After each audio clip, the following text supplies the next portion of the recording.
Hey everyone, grab a seat because this story is wild. It's about how our HOA went from being merely annoying to literally installing spike strips on my private road. Yes, you read that right. Spike strips. And when I removed them, they called the cops on me. But let me start from the beginning because, trust me, you're going to want to hear how this all unfolded. If this kind of neighborhood drama interests you, make sure to hit that subscribe button and ring the bell, because stories like these, they need to be shared. You won't believe how it ends. Life was pretty much perfect when Jennifer and I first moved into Cedar Grove Estates. You know that feeling when everything just clicks? That was us. We'd found this beautiful colonial-style house at the end of a private road. Technically our property, according to the deed. The previous owner had made that very clear during the sale, even showing us the property maps that proved it. The road led to 3 houses, ours at the end, and 2 others owned by the Martinez family and the Parkers. The neighborhood seemed ideal. Kids playing in their yards, neighbors who'd wave but wouldn't get too nosy, and these gorgeous oak trees lining every street. Even the HOA seemed reasonable at first. Yeah, I know. I can hear you laughing already. But seriously, during the home buying process, Richard Thompson, the HOA president, came across as this super professional, friendly guy. We're all about maintaining property values and community spirit, he'd said, flashing that real estate agent smile. The first 2 months were peaceful. Jennifer and I settled into a routine, made friends with Bob and Linda Martinez next door, and started planning some minor renovations. Everything was going great until that Tuesday morning when I was heading out for work. I noticed something odd at the entrance of our private road. Fresh scratch marks on the pavement and what looked like newly drilled holes. At first, I thought maybe the utility company had been doing work, though it seemed weird they hadn't notified us. I made a mental note to ask Bob about it later and headed to work. That evening, coming home from a long day at the office, I found something that made my blood boil. Metal spike strips had been installed at the entrance of our private road. Not just any spike strips, but those heavy-duty ones you see at parking garages, complete with warning signs featuring the HOA logo. I immediately pulled out my phone and started recording. The spikes were positioned so you could drive in without problems, but if you tried to exit without paying a road usage fee, yeah, you read that right, your tires would be shredded. There was a newly installed sign that read, "Notice, Cedar Grove Estates HOA controlled access point, road usage fee required, see HOA guidelines, section 7. 3. I stood there for a good 5 minutes just processing what I was seeing. This was my private road, the road I pay taxes on, the road that was explicitly listed in my property deed, and somehow, overnight, the HOA had decided they had the right to install tire shredding devices on it. I immediately called Jennifer, who'd already gotten home earlier through the garage entrance on the side street.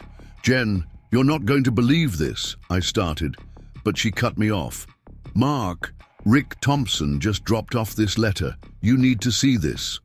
When I got inside, Jennifer handed me an official-looking HOA letter. The opening paragraph still makes my blood boil when I think about it.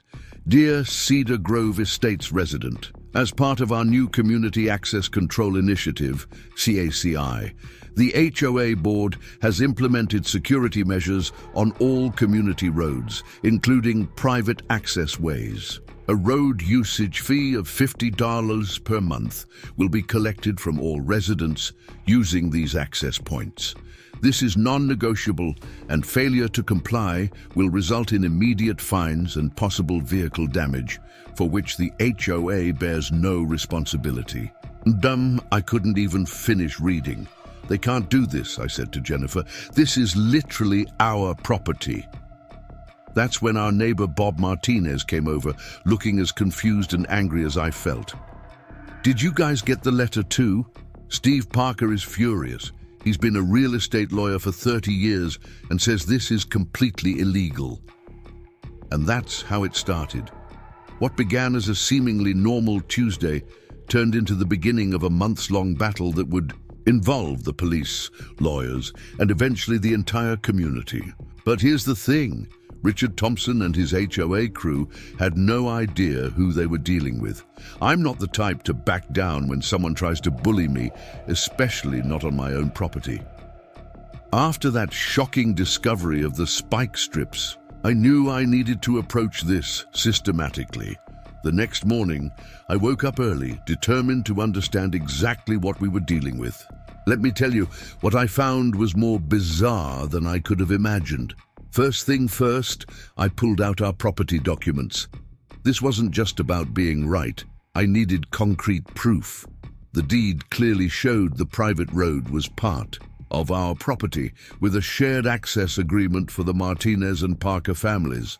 There wasn't a single mention of HOA authority over this road. Not one word. I called Steve Parker, our neighbor, who'd spent 3 decades as a real estate lawyer, and he agreed to come over during his lunch break. While waiting, I decided to do some digging into this mysterious Section 7.3 mentioned on the sign. Here's where things got interesting. I pulled out the HOA handbook they'd given us during closing. You know, that massive binder that usually collects dust on a shelf. After an hour of searching, I finally found Section 7. But guess what? There was no Section 7.3.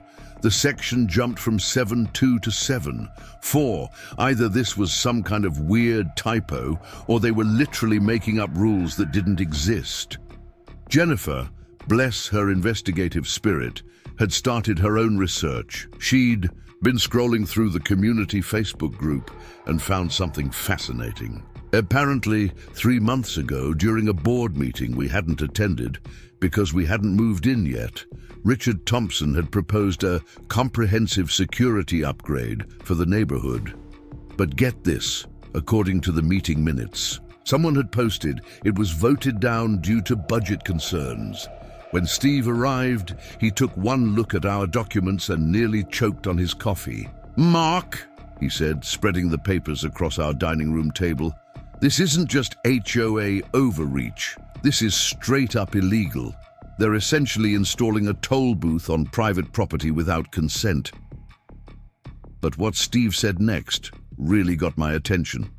He mentioned that in our state, any physical modifications to private roads require not only owner consent, but also county approval, especially if they involve traffic control devices.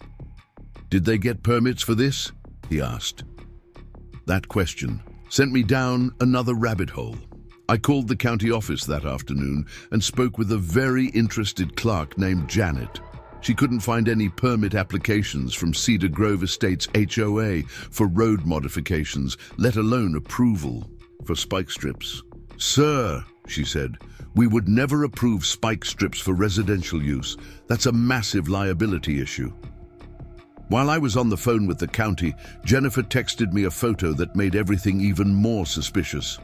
She'd driven by the HOA president's house during her lunch break, and guess what? Richard Thompson had just installed cameras pointing directly at our road entrance. The same day, the spike strips appeared. Coincidence? I think not. I decided to take a walk around the neighborhood that evening, trying to spot any other security upgrades. That's when I ran into Carol Watson, the HOA vice president, walking her dog. Now, Carol has always been more reasonable than Richard, and something in her expression told me she wasn't entirely on board with all this. "Mark," she said, glancing around nervously, "I probably shouldn't tell you this, but..." She lowered her voice. "Richard pushed this through without a proper board vote. He claimed it was an emergency security measure after some teenagers were supposedly racing on community roads last month." I pressed her for more details about these racing incidents. Turns out no one had actually seen any racing. There were no police reports, no complaints logged with the HOA, nothing, just Richard's word that it was happening. When I got home, I found another surprise waiting for me. A certified letter from the HOA, this one even more aggressive than the first. It detailed the new road access protocol, including monthly road usage fees, $50 per household, mandatory transponder installation, $150 each, security deposits for guests, $25 per visit, strict access hours, 6 a.m. to 10 p.m. only. The letter was signed by Richard Thompson, but what caught my eye was the footer. It referenced Cedar Grove Estates Security, LLC, not the HOA. A quick business registry search showed this LLC had been created just 2 weeks ago, with guess who as the sole owner? Richard Thompson himself. Steve Parker's words kept echoing. In my head, document everything. So I started a digital folder on my computer, which Jennifer jokingly named Operation Spike Strip. Into it went photos of the spike strips and new signage, copies of all HOA correspondence, property deeds and surveys, screenshots of the business registry, records of my conversation with the county office. But the real bombshell came when Bob Martinez stopped by later that evening. "You're not going to believe this," he said, pulling out his phone. Preparing and narrating this story took us a lot of time, so if you are enjoying it, subscribe to our channel. It means a lot to us. Now back to the story. He showed me a video from his security camera from 3 a.m., the morning the spike strips appeared. It showed a private contractor van, no company name visible, installing the strips under the supervision of none other than Richard Thompson himself, in the dark, at 3 a.m. The next morning, I sent a carefully worded email to the entire HOA board, copying every homeowner email address I had. "I am formally requesting an emergency board meeting to discuss the unauthorized installation of dangerous traffic control devices on private property, installed without permits, consent, or proper board approval. I expect this meeting to be scheduled within 48 hours. The responses started flooding in almost immediately. Other homeowners were just as outraged. Many hadn't even known about the spike strips yet. But Richard's response took the cake. "Mr. Anderson, your attempt to undermine community security measures will not be tolerated. The board acts in the best interest of all residents. Any interference with security equipment will result in immediate legal action." Remember when Richard threatened legal action in that email? Well, buckle up, because his response to my request for an emergency board meeting kicked off a chain of events that nobody saw coming. The morning after sending my email, I woke up to find my inbox flooded with responses. Not from Richard, but from other homeowners. Turns out we weren't the only ones dealing with Thompson's increasingly aggressive security measures. Nancy Rodriguez, from 2 streets over, wrote about being charged a visitor parking security deposit for her daughter's weekend visits. The Collins family had received warnings about their non-compliant garage door opener that supposedly needed to be replaced with the HOA's approved security system. But here's where it gets really interesting. Diana Foster, the HOA's compliance officer, sent me a private email that made my jaw drop. "Mark, I've been on the board for 6 years," she wrote. "We've never had security issues that would warrant these measures. Something isn't right about all this." I decided to take action. First, I scheduled a consultation with Steve Parker in his office. This had moved beyond friendly neighbor advice. While reviewing our documents, Steve noticed something crucial. Our deed specifically prohibited any modifications to the private road without written consent from all 3 property owners who shared it. "Mark," Steve said, leaning back in his chair, "they've handed you a golden ticket here. Not only did they install these strips without permits, but they've also violated your property rights in a way that creates serious liability issues." Armed with this information, I sent a formal cease and desist letter to Richard Thompson, the HOA board, and his newly formed LLC. The letter demanded 1. Immediate removal of the spike strips. 2. Written acknowledgement of property rights violation. 3. full disclosure of all security measure expenditures. 4. Refund of any collected road usage fees. Richard's response came within hours, not through email, but in person. I was in my garage when his Mercedes pulled up. He stepped out, wearing what I assume he thought was an intimidating expression. "Anderson," he called out, waving a folder. "We need to talk about your concerns." I invited him in, making sure Jennifer was recording audio on her phone in the kitchen. Always document everything, folks. What followed was 30 minutes of the most condescending, circular logic I've ever heard. "The security measures are for everyone's benefit," Richard insisted, spreading out documents on our dining table. "The LLC structure protects the community from liability. You should be thankful we're taking such precautions." But when I asked to see the permit applications, board vote records, and financial statements, Richard's demeanor changed. "Those are confidential documents," he snapped. "Only authorized personnel have access." "Authorized personnel?" I repeated. "Richard, I'm a homeowner. I have the right to see HOA financial records." That's when he dropped what he probably thought was his trump card. He pulled out a document titled Cedar Grove Estates Emergency Security Protocol, dated 3 months ago. The document authorized the HOA president to take necessary security measures without board approval in cases of imminent community threat. 2 problems with this document. 1, it wasn't notarized or properly filed with the county. 2, the signature of our HOA secretary, Patricia Wilson, looked off. I took a photo of the document while Richard was droning on about community safety. Later that evening, I showed it to Bob Martinez, who'd been our HOA secretary before Patricia. His eyes widened.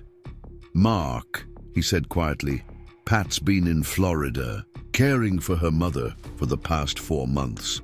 She couldn't have signed this 3 months ago." Nidjas. The next day, I received an official-looking notice from Cedar Grove Estates Security LLC, printed on surprisingly cheap paper, I might add.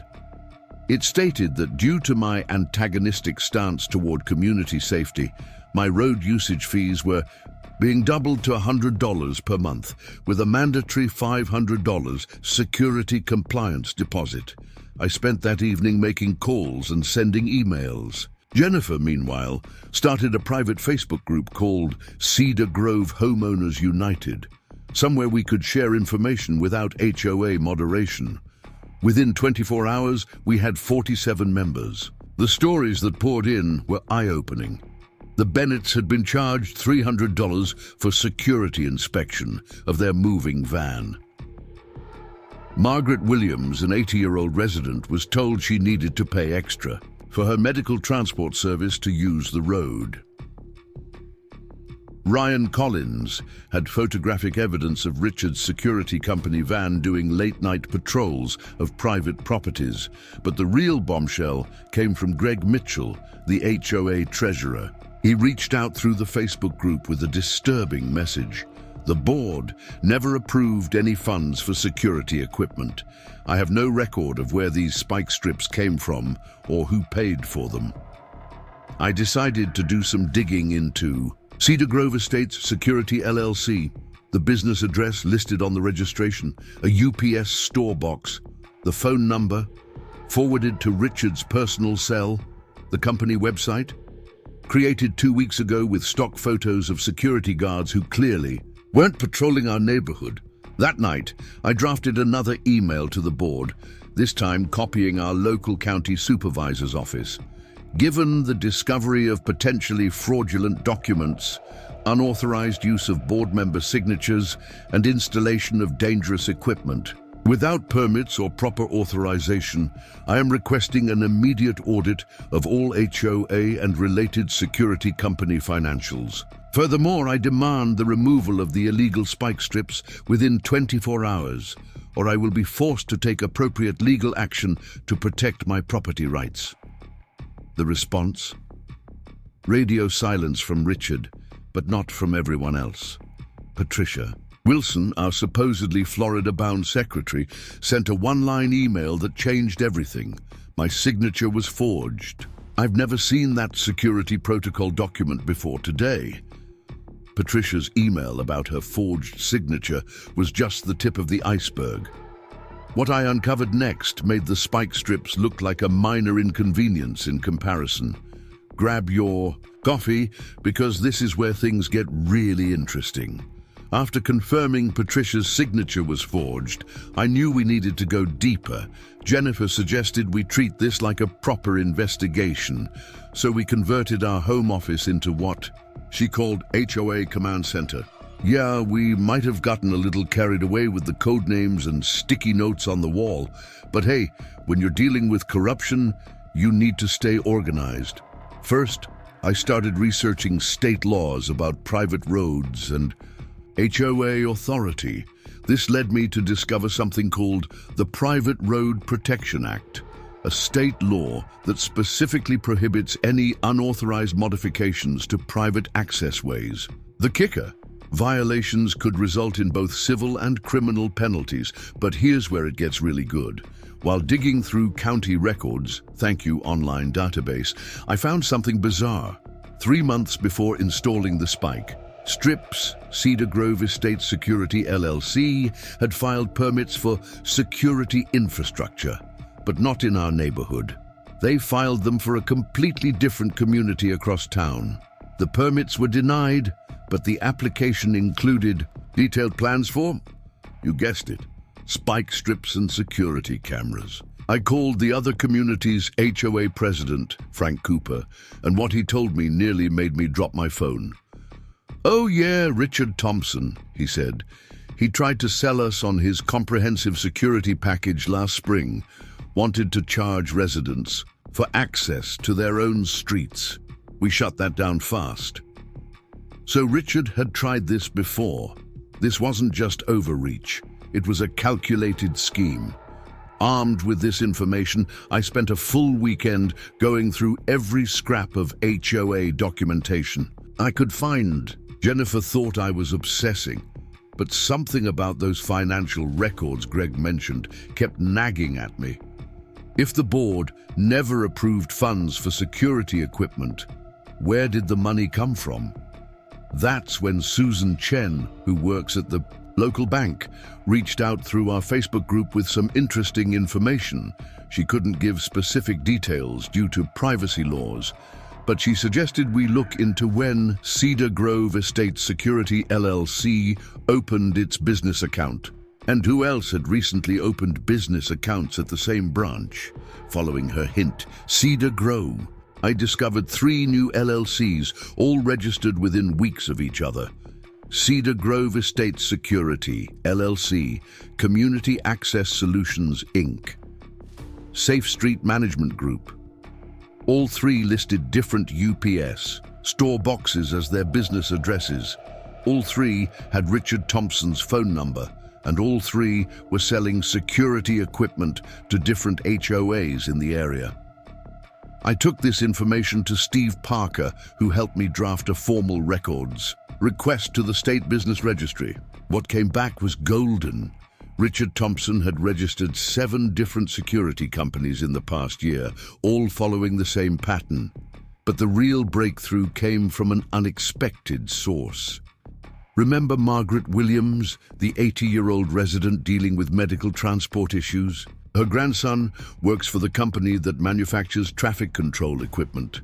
He took one look at our spike strips and said, "These are knockoffs, dangerous ones too. The real ones have safety features, these are missing." I hired a professional photographer to document the spike strips in detail. The photos confirmed what Margaret's grandson said. These weren't just unauthorized, they were unsafe. The metal was already showing stress fractures after just a few weeks of use. That's when Diana Foster, our compliance officer, finally cracked. She requested a private meeting at a coffee shop off the property. What she revealed explained everything. "Richard's been running this scam in other neighborhoods," she explained, hands shaking as she handed me a folder.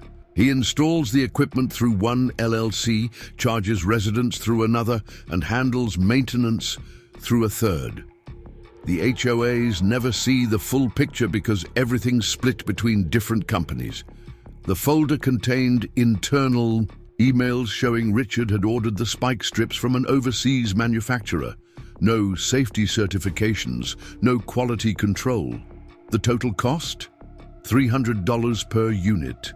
He was charging us thousands in security fees for equipment that wasn't even legal to install. But here's the part that really got me. Buried in those emails was a conversation between Richard and someone named Mike about expanding their security initiative to other communities. They were planning to roll this out across the entire county. I spent the next day creating a detailed timeline. January, Richard creates first LLC. February, failed attempt at other community. March, creates 2 more LLCs. April, orders cheap spike strips from overseas. May, forges security protocol document. June, installs strips on our road. Each step was calculated, each move designed to extract money from residents while maintaining plausible deniability. It was brilliant in a twisted way. If you got caught in one community, just dissolve that LLC and move on to the next. With all this evidence in hand, I scheduled meetings with 1. A civil rights attorney specializing in property law. 2. The County Permits Office 3, our state's Consumer Protection Bureau. 4. The local police department's fraud division. But before I could make it to any of those meetings, something happened that changed everything.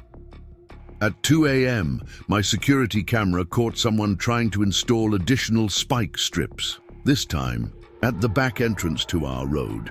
And you won't believe who was supervising the installation. That late-night spike strip installation attempt, I decided to use it as leverage at the emergency HOA meeting I'd finally managed to force. But let me tell you how this meeting turned into something straight out of a small-town politics thriller. First off, getting this meeting wasn't easy. After 3 formal requests and threatening legal action, Richard finally agreed to a 7 p.m. meeting in the community center. Of course, he tried to schedule it for 2 p.m. on a Tuesday, when most homeowners would be at work, but we pushed back hard enough to get an evening slot. I arrived early, around 6:30 p.m., armed with 3 copies of every document I'd collected. Jennifer came with her laptop to take notes, and Bob Martinez volunteered to record the whole thing after checking our state's recording consent laws, of course. We weren't taking any chances. The community center was packed. I mean, standing room only. Packed. Turns out, when you tell people their HOA president is installing illegal spike strips and running a security company scam, they show up. Even Margaret Williams was there, sitting in the front row with her grandson.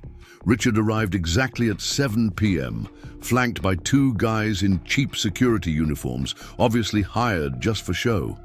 I recognized one of them from the 2 a.m. installation. Attempt. The look on his face when he saw me was priceless. "Before we begin," Richard announced, standing at the podium, "I want to remind everyone that filming or recording this meeting is strictly prohibited under HOA bylaws." That's when Steve Parker stood up. "Actually, Richard, Section 8.1 of our bylaws specifically allows recording of all open meetings. Would you like me to cite the exact paragraph?" The meeting started with Richard trying to control the narrative.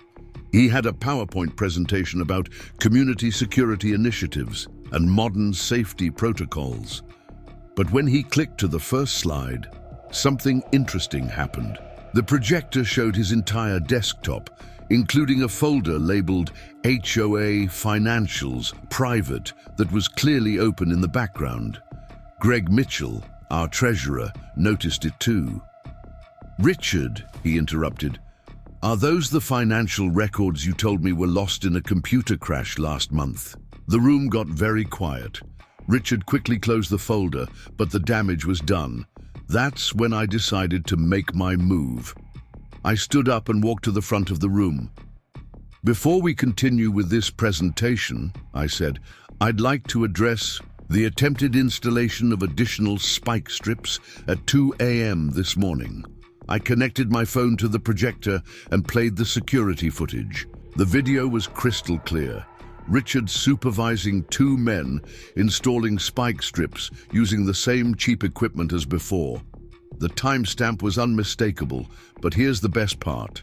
In the video, you could clearly hear Richard saying, "Get it done quick. We'll add the permits to the paperwork later." The room erupted. Patricia Wilson, who'd flown back early from Florida after learning about her forged signature, stood up and demanded answers about the security protocol document. Carol Watson started asking about the multiple LLCs. Even Diana Foster, who'd been quietly playing both sides, began questioning the legality of the equipment. Richard tried to maintain control. "These security measures are essential for our community's safety. We've had reports of—" "No, we haven't," interrupted Officer Dave Miller, who lived in the community and had decided to attend in uniform. "I checked our precinct records. There hasn't been a single reported incident in Cedar Grove Estates in the past 6 months." And that's when things got really interesting. Greg Mitchell took the floor and projected his own presentation, a detailed breakdown of HOA finances for the past year.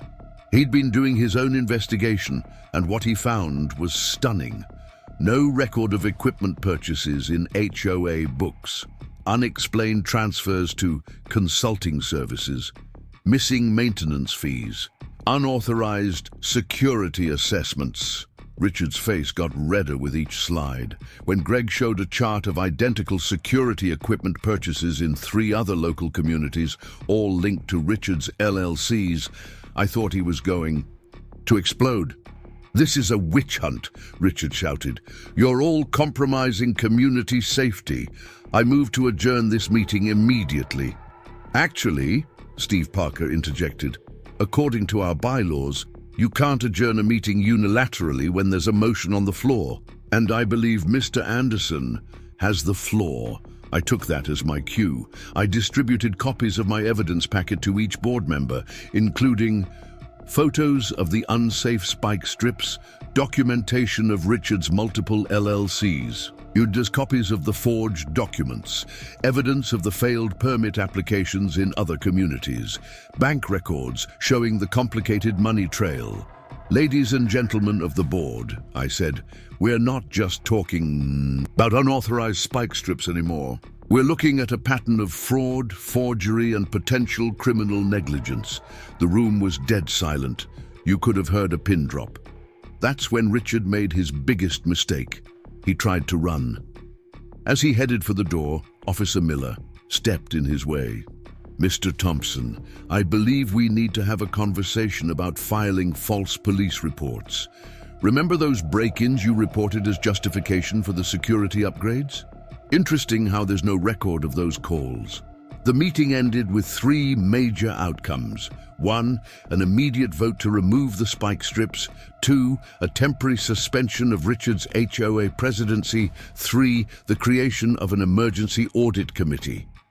But as everyone was leaving, Carol Watson pulled me aside. "Mark," she whispered, "be careful. Richard's got friends in the county office. This isn't over." She was right. It wasn't over. Not by a long shot. Remember how Carol warned me about Richard's friends in the county office? Well, she wasn't kidding. What happened next proved that our HOA president's influence stretched farther than any of us had imagined. The morning after that explosive meeting, I woke up to find not 1, but 3 separate certified letters in my mailbox. The first was from Richard's personal attorney, threatening a defamation lawsuit if I didn't cease and desist spreading malicious falsehoods about Mr. Thompson's business practices. The second was a notice of violation from the county zoning office, claiming our private road was improperly designated and needed to be reclassified as a community access way. The third A bill for $7,500 in retroactive security infrastructure fees. But here's where Richard's plan started showing cracks. Jennifer, being the detail-oriented person she is, noticed something odd about the county letter. The letterhead was slightly off. The font didn't match official county documents we'd received before. She took it to her friend who works at the county clerk's office. "This is definitely not from us," her friend confirmed. "Someone's using outdated letterhead. We haven't used this format since last year." That discovery led me down another rabbit hole. I started comparing the official letters we'd received with verified county documents. The differences were subtle but clear. Wrong font in the headers, outdated department names, incorrect phone number format, missing county seal watermark. I took my findings to Officer Miller, who'd become an unofficial ally in this mess. He looked at the documents and immediately made some calls. Turns out, impersonating county officials is a pretty serious offense. Meanwhile, the community was starting to see patterns too. Ryan and Amy Collins discovered their security compliance fines started right after they opposed Richard's proposal to install cameras facing their backyard. The Bennetts found their moving van inspection fee was $300 higher than their neighbors who'd moved in a month earlier. Every story showed the same pattern. Oppose Richard, face consequences, but the real breakthrough came from an unexpected source. Frank Cooper, the HOA president from that other community where Richard tried his scheme, reached out with a bombshell. He'd kept records of every interaction with Richard's security companies, including a very interesting email chain where Richard accidentally copied all recipients instead of BCCing them. That email list was a gold mine. It included James Wilson at the county zoning office, suspended last month for misconduct. Mike Peterson from Valley Security Solutions, another LLC traced, and back to Richard. 3 other HOA presidents who'd rejected Richard's security proposals. A local printing company specializing in official documents. I started connecting with the other HOA presidents. Each had a similar story. Richard approaches with security concerns, proposes his solutions, gets rejected, then mysterious problems start happening in their communities. One evening, while I was documenting all this, we had an unexpected visitor. Diana Foster showed up at our door, looking nervous. "I shouldn't be here," she said, glancing over her shoulder. "But you need to know. Richard's planning something big. He's called an emergency board meeting for tomorrow morning, 8 a.m. at his house. He's only inviting board members who still support him." I asked her how she knew this if she wasn't invited. "Because Carol Watson told me. She was invited, but she's done supporting him. She showed me the text message. Richard claims he has evidence of criminal conspiracy against you and several other homeowners. That night, I couldn't sleep. Something about this felt wrong. At 3 a.m. I decided to drive by Richard's house. That's when I saw them, 3 cars parked outside, all with the same security company logo we'd seen before. Through the windows, I could see people moving around, clearly in some kind of meeting. I parked down the street and used my phone's zoom to take photos. That's when things got weird. A van pulled up, and 2 guys started unloading boxes. The labels were clear even from a distance. Official county documents. The next morning, residents across Cedar Grove Estates received official-looking notices claiming their properties were in violation of various county codes. Each notice demanded immediate payment of fines, all payable to Cedar Grove Estates Security, LLC. But Richard had made a crucial mistake. One of those notices went to Judge Sarah Peterson's house. Yes, that Judge Peterson, the one who handles county fraud cases. She took one look at the document and knew exactly what it was. Forged county documents, a federal offense. Within hours, real county officials were involved. The printing company, facing potential criminal charges, quickly turned over their records. Everything led back to Richard and his network of fake security companies. But just when we thought we had him cornered, Richard played his final card. At 5 p.m., every homeowner received an email. Due to ongoing security concerns and resident non-compliance, Cedar Grove Estates Security LLC is implementing mandatory access control measures on all community roads, effective immediately. Any attempt to remove or bypass security equipment will result in immediate legal action and law enforcement notification. That night, more spike strips appeared, not just on private roads, but on every street in the community. And this, in time, Richard had hired armed security guards to protect the equipment. When you're facing armed security guards in your own neighborhood, you quickly learn who your real allies are.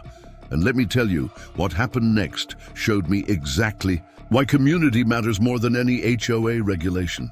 The morning after Richard's armed guards appeared, my phone started blowing up with messages. Jennifer's Facebook group had exploded overnight. Neighbors were sharing photos of the guards, reporting intimidation tactics, and documenting every interaction. But it was Bob Martinez who kicked off what we'd later call the Great Neighborhood Unite. Mark, he called me at 6 a.m. You need to see this. Richard's guards just stopped Mrs. Williams's medical transport. They're demanding a $100 security access fee before they'll let them through. I threw on some clothes and rushed outside. The scene at Margaret Williams' house was unreal. Her medical transport driver was arguing with two guards while Margaret sat in the vehicle, already late for her dialysis appointment. That's when Steve Parker showed up in full lawyer mode. "Gentlemen," he addressed the guards, recording everything. On his phone, "You are currently interfering with medical care, which is a criminal offense under state law. Would you like me to cite the specific statutes?" The guards looked uncertain. Their script clearly hadn't covered this scenario. That's when Linda Martinez, a retired nurse, stepped in. "I'll drive Margaret myself, through my private driveway. Access. Let's see them try to stop us." It was like a switch flipped in the community. Within hours, neighbors were organizing. The Collins family set up a communication network using Signal. Susan Chen started documenting every guard shift change and patrol pattern. Ryan Collins, a web developer, created a secure website for residents to upload evidence. Linda Martinez organized a medical transport assistance group, but the real game changer came from an unexpected source. Jack Bennett, who'd just moved in last month, turned out to be a retired police captain. He took one look at the guards' credentials and spotted multiple violations.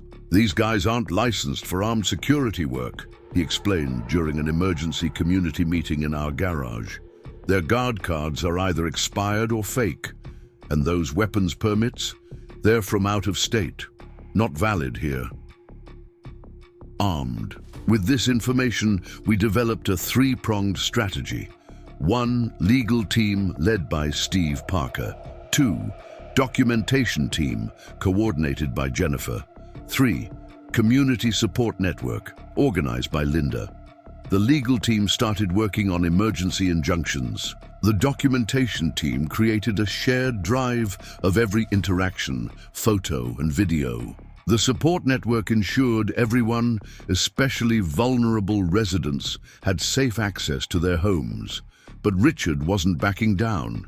If anything, the guards became more aggressive.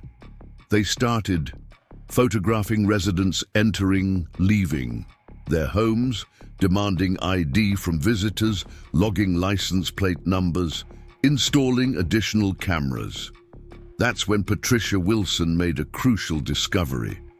While reviewing old HOA documents, the real ones, not Richard's forgeries, she found something interesting. Our HOA charter explicitly prohibited hired security from carrying weapons or restricting resident access. "This isn't just overreach," Steve explained during a strategy meeting. "This is straight-up illegal detention. Every time they stop someone, they're committing a crime." We decided to test this legally. Jennifer coordinated with several neighbors to document their experiences. The Bennetts recorded guards demanding passage fees. Susan Chen photographed guards blocking medical deliveries.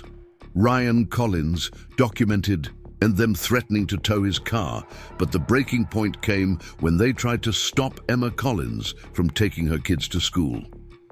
Emma, bless her heart, wasn't having any of it.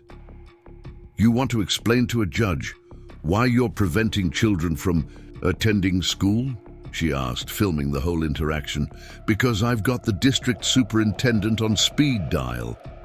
The guards backed down, but the damage was done. Preventing access to education. That got the attention of local media. Meanwhile, our support network was growing stronger.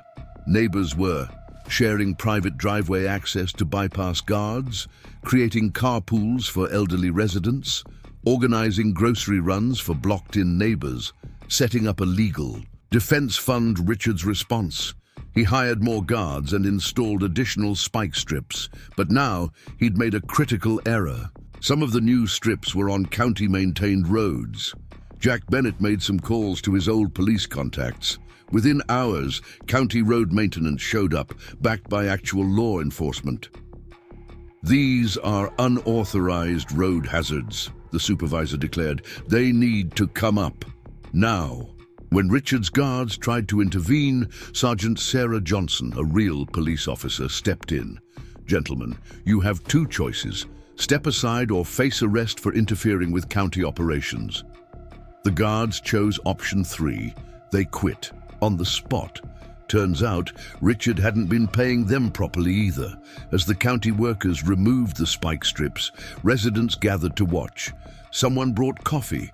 Another neighbor showed up with donuts.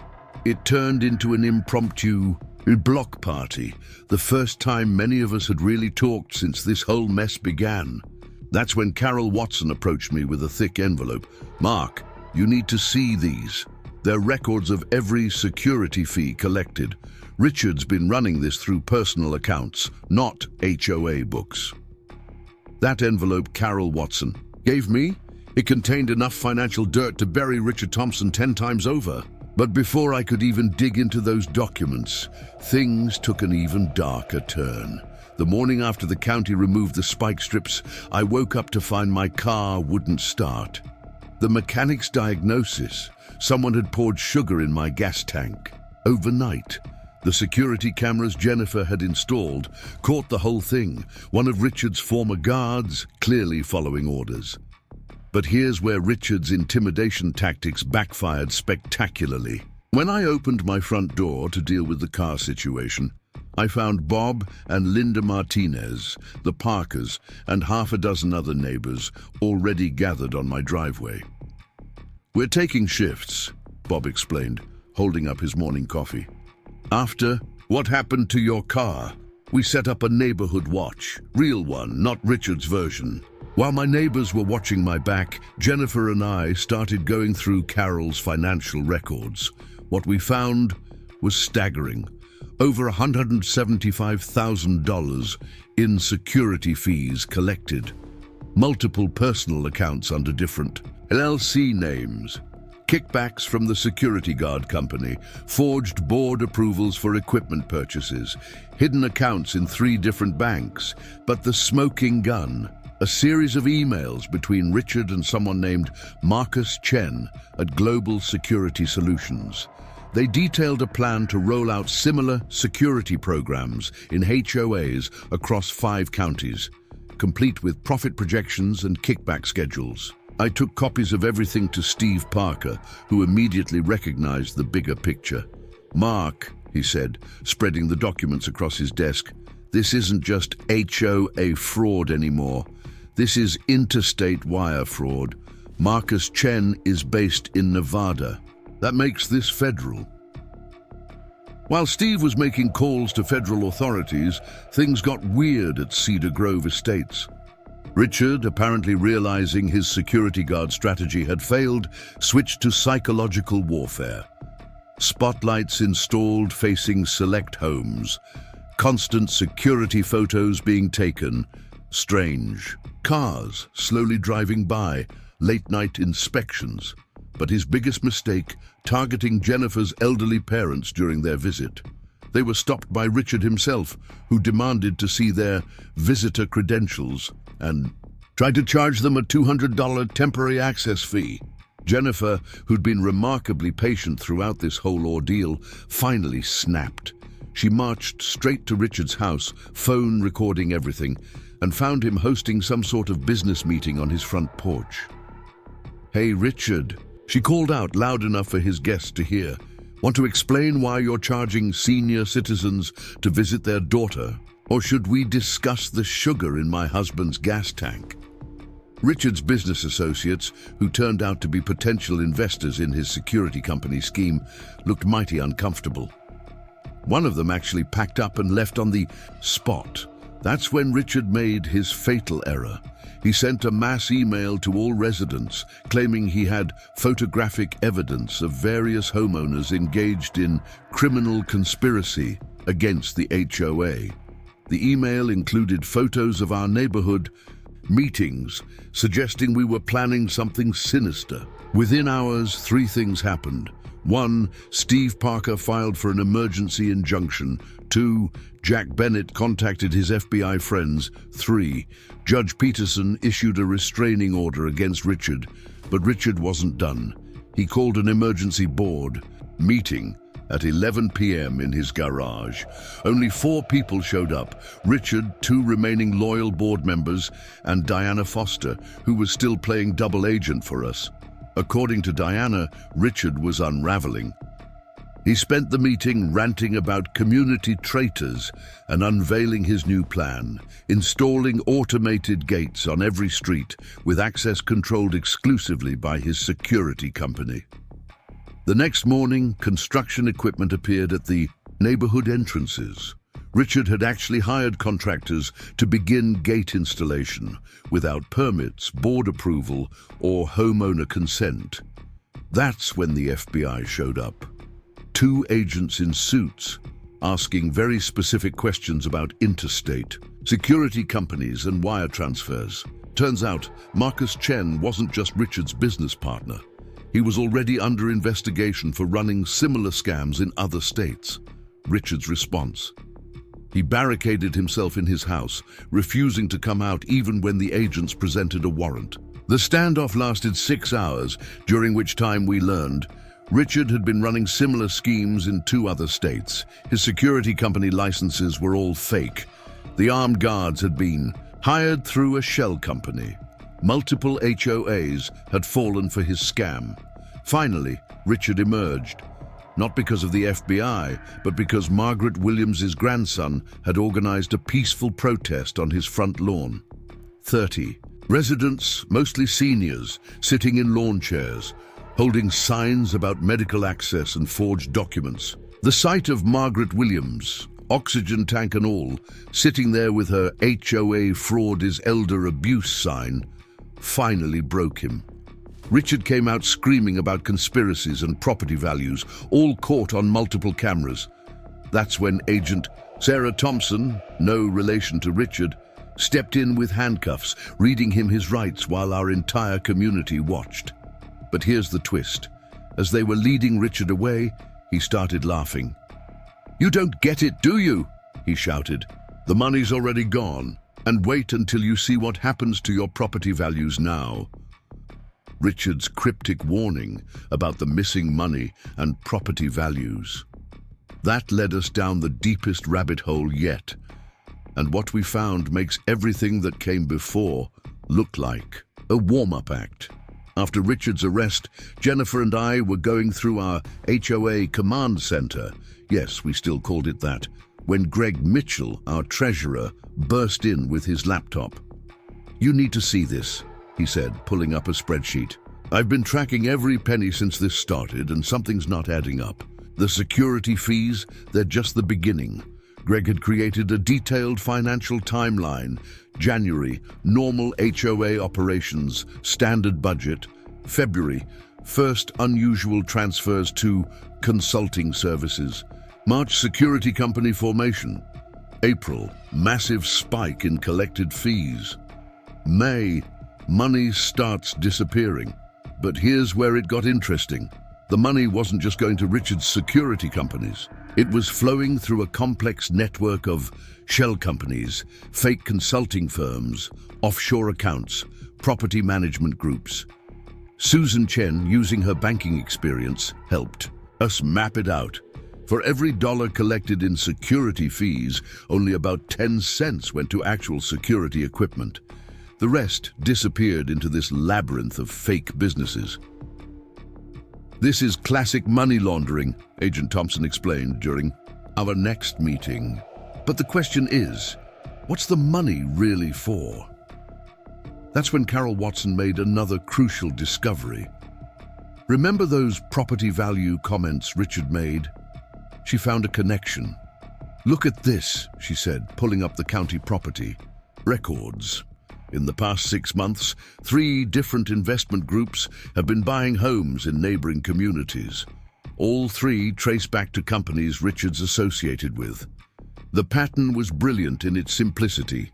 1. Install illegal security measures. 2. Drive down property values with aggressive enforcement. 3. Buy properties at reduced prices through shell companies. 4. Remove restrictions and sell at a profit. We found similar patterns in 2 other communities where Richard had tried his security company scheme. In both cases, mysterious investment groups swooped in to rescue homeowners who wanted to escape the aggressive HOA. But Richard had made one crucial mistake. Remember that email he accidentally sent without BCCing everyone? One of those recipients was Marcus Chen's ex-wife, Angela, who turned out to be very interested in helping the FBI. Angela provided a treasure trove of information.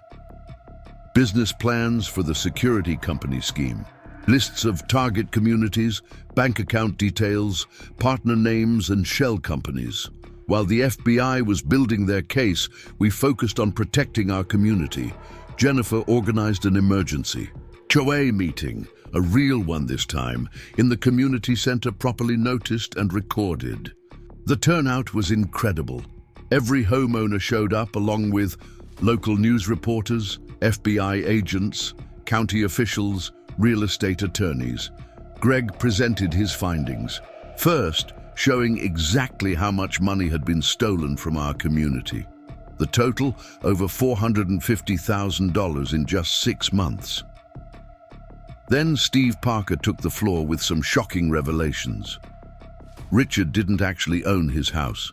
It belonged to one of his shell companies. The security company wasn't his first scam. He'd done this before in other states. Multiple board members had been receiving kickbacks. The property scheme extended to 5 different counties, but the biggest bombshell came from Margaret Williams's grandson. Remember him? The one who works for the traffic control company? He'd been doing some digging of his own. "Those spike strips," he announced, "they weren't just unauthorized, they were counterfeit. And the company that made them, it's the same one that's been supplying equipment to police departments. That's federal-level fraud." The room erupted. This wasn't just about our HOA anymore. This was about public safety across multiple states. Agent Thompson stood up next.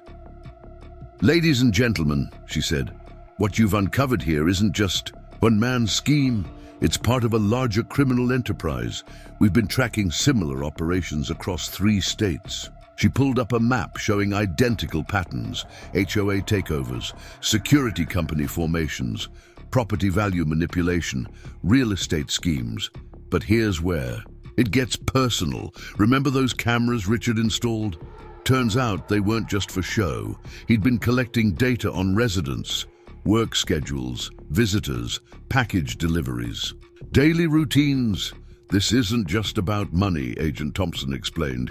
"This is about data collection and potential identity theft." The meeting lasted 4 hours. By the end, we had a new interim board, a forensic audit team, legal representation for the community, a task force to review all recent property sales. But just as we were wrapping up, Patricia Wilson got an urgent text from her contact at the county office. Richard had just made his first phone call from jail to Marcus Chen. Remember that phone call Richard made to Marcus Chen from jail? Well, it kicked off a chain of events that turned our HOA scandal into something straight out of a crime thriller. Patricia's contact at the county sent us a transcript of the call. Most of it was coded language, but one phrase stood out. Activate Protocol 7. Within hours of that call, strange things started happening across Cedar Grove Estates. First, all our security cameras went dark simultaneously. Not just mine and Jennifer's, but every single home security system in the neighborhood. Bob Martinez, being the tech-savvy guy he is, discovered someone had launched a sophisticated cyber attack on our home networks. "This isn't amateur hour," he explained, showing me the technical data. "This is professional-grade hacking. They're trying to wipe out our evidence." But Jennifer, bless her paranoid heart, had been backing up everything to offline storage since day one. All our documentation was safe. Security footage, financial records, email exchanges, photos and videos, meeting recordings. While we were dealing with the camera situation, Susan Chen noticed something even more disturbing. Multiple homes in the community had suddenly been listed for sale, without their owner's knowledge. "Someone's filing false property transfers," Steve Parker confirmed after checking the county records. "They're trying to force a mass property sell-off before the FBI can freeze the assets." The scope of the scheme was staggering. 15 homes listed without consent, property records altered, backdated transfer documents, forged signatures everywhere. Agent Thompson and her team moved fast. They got emergency court orders to freeze all property transfers, block Richard's business accounts, seize company records, lock down electronic assets. But Marcus Chen was one step ahead. Within hours of Richard's call, his network started executing what we later learned was a pre-planned, scorched earth protocol. Mass deletion of company records, shredding of physical documents, mysterious fires at storage facilities, server crashes at multiple businesses. That's when Linda Martinez made a breakthrough. Remember how she'd been organizing medical transport for residents? She'd kept detailed records of every interaction with Richard's security guards, including photos of their ID badges. Those badges led to a company in Nevada, which led to a payroll service, which finally led to Marcus Chen's real operation, a massive real estate manipulation scheme operating in 12 states. The FBI set up a command center in our community, Clubhouse. Watching them work was like seeing a masterclass in investigation. Digital forensics teams recovering data, financial crimes, experts tracking money, Undrit property crime specialists mapping the scheme, cybersecurity pros tracing the hack. But the real hero, Margaret Williams, our 80-year-old neighbor with the oxygen tank, turns out she'd been secretly recording every HOA meeting for the past 3 years because my memory isn't what it used to be, dear. Her recordings captured everything: early planning sessions, private conversations, behind-the-scenes deals, Richard's gradual takeover. The smoking gun came from a recording of a private board meeting 6 months ago. Richard, thinking he was among friends, laid out his entire plan. Once we control enough properties, we can force everyone else out. The security company is just phase 1. By the time they figure it out, we'll own half the neighborhood. While the FBI was building their case, we faced a new challenge. Richard's remaining allies on the board tried to call an emergency session to dissolve the HOA completely, transfer all assets to a new entity, approve massive last-minute contracts, grant themselves legal immunity. That's when Steve Parker pulled out his ace card. Remember those original HOA documents Patricia found? Turns out our HOA charter had a fascinating clause. Any board action during a period of criminal investigation requires 75% homeowner approval. We organized an emergency community meeting. The turnout was unprecedented. Every single homeowner showed up. The vote was unanimous, no board actions without full transparency, but Richard's allies weren't done. They tried one last desperate move. At 3 a.m., a convoy of trucks showed up, attempting to remove all HOA records from the community center. What they didn't expect was our new neighborhood watch, organized by Jack Bennett and staffed by retired law enforcement residents. The scene was intense. Trucks backing up to the building, security guards trying to force entry, our neighbors standing firm, police responding in force. When the dust settled, we had more evidence for the FBI, several arrested conspirators, a clear picture of the scheme, a united community that night when Richard's allies tried to steal our HOA records turned out to be the beginning of the end, but not in the way any of us expected. What happened next exposed a scandal so big it made national headlines. Remember Marcus Chen's Protocol 7? Turns out it wasn't just about destroying evidence, it was a trigger for something much bigger. The morning after the attempted record heist, Agent Thompson called an urgent meeting at the community center. "What you've uncovered here isn't isolated," she explained, spreading documents across the table. Chen and Thompson's operation spans 15 states, hundreds of communities, and involves billions in real estate fraud. The numbers were staggering. Over 200 HOAs infiltrated, $3 billion in manipulated property values, thousands of homeowners affected, dozens of fake security companies, hundreds of shell corporations. But here's where our story gets interesting. Jennifer's meticulous documentation of everything that happened in Cedar Grove Estates provided the FBI with their breakthrough. Every email, every photo, every financial record she'd saved created a pattern that helped identify other compromised communities. Steve Parker discovered something crucial while reviewing the evidence. "Look at this," he said, pointing to a series of identical security company formations. They use the same template in every community. Change the names, change the dates, but the structure is identical. Our case had become the key to unraveling the entire operation. Our financial records exposed their money laundering pattern. Our security camera footage identified key players. Our neighbors' testimonies revealed their tactics. Our documentation showed their entire playbook. The FBI's investigation revealed that Richard wasn't just a corrupt HOA president. He was a test case. Cedar Grove Estates was their pilot program for a nationwide scheme. 1. Take control of HOAs. 2. Install fake security measures. 3. Drive down property values. 4. Buy properties through shell companies. 5. Flip communities for massive profits. But they never expected us to fight back so effectively. More importantly, they never expected Margaret Williams and her 3 years of secret recordings. Those recordings were pure gold.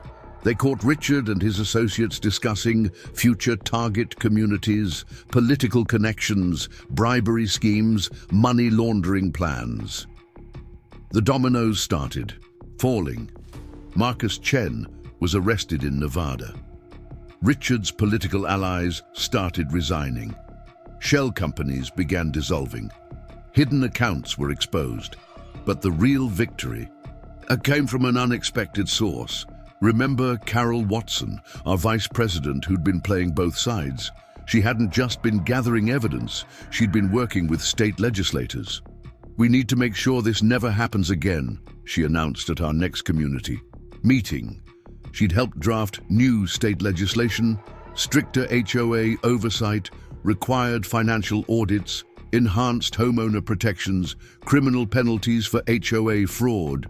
The Cedar Grove Act, yes, they named it after our community, passed with overwhelming support. Our little neighborhood fight had changed state law. The cleanup was massive. New board elections, complete financial audit, property value reassessment, security system overhaul. But the most significant change was in our community itself. Neighbors who'd barely spoken before were now close friends. The Martinez family started hosting weekly community dinners. The Collins family organized a neighborhood watch program. Even Margaret Williams got involved, teaching younger residents about civic engagement. The FBI's investigation led to 47 arrests across 15 states, $2 billion in recovered assets, hundreds of saved communities, major legal reforms. But here's my favorite part of the whole story. Remember those spike strips that started everything? We kept one. It's mounted in our community center with a plaque that reads, "Never underestimate the power of neighbors who stand together." The aftermath brought more changes. State HOA reform laws, federal investigations into similar schemes, new property protection regulations, enhanced cybersecurity requirements. The final chapter of this story isn't just about court verdicts and prison sentences. It's about how one neighborhood's fight changed the entire HOA landscape across America. But first, let me tell you what happened in that courtroom. The trial was set for a Tuesday morning at the federal courthouse downtown. Jennifer and I arrived early to find a scene we never expected. Dozens of residents from other communities affected by Richard and Marcus's scheme, all wearing blue ribbons, Cedar Grove's unofficial symbol of resistance. Inside the courtroom, Richard Thompson looked nothing like the intimidating HOA president we'd known. Gone was the power suit and condescending smile, replaced by prison oranges and a defeated expression. His defense strategy? Blame everything on Marcus Chen. But here's where all our documentation paid off. The prosecution presented Margaret's 3 years of recordings, Jennifer's meticulous financial records, our security camera, footage, neighbor testimonies, expert witnesses. The evidence was overwhelming. The jury took just 4 hours to reach their verdict. Richard, guilty on 23 federal counts. Marcus Chen, guilty on 47 counts. 15 co-conspirators, various guilty verdicts. Asset forfeiture ordered, but the real bombshell came during sentencing. The judge, looking directly at Richard, said something I'll never forget. "Mr. Thompson, you didn't just steal money, you tried to steal an entire community. That makes this more than fraud. It makes it an attack on the American dream itself." The sentences were harsh. Richard, 15 years federal prison. Marcus Chen, 25 years. Co-conspirators, 12 years each. Full restitution ordered. But what happened after the trial proved even more important. Cedar Grove Estates became a case study in HOA reform.